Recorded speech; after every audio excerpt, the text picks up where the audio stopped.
Welcome to Penrose Learning, where we make understanding easy.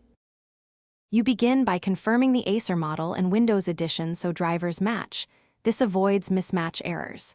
Once done, back up important files to an external drive or cloud.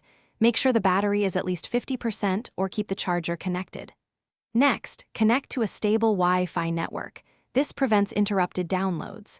Now open Settings, go to Update and Security, and click Check for updates so Windows can fetch the latest packages.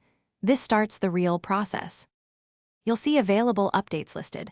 Review optional updates and any driver updates from Acer support, because manufacturer drivers often fix hardware issues. Once you approve, install cumulative updates first since they contain security fixes. If Windows asks to reboot, do it promptly, and then resume remaining installs. While downloading and installing, close non-essential apps to free CPU and disk resources. This speeds the process and reduces failure rates. Make sure to watch for prompts and accept license notices, so when installation finishes, you should verify success.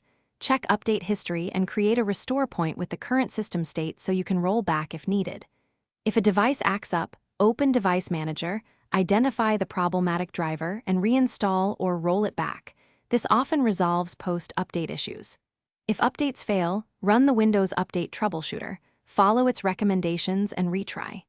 Finally, note the update KB number and restart once more to ensure services and firmware load correctly for a stable system. Thanks for watching. If this was helpful, leave a like and consider subscribing. See you next time.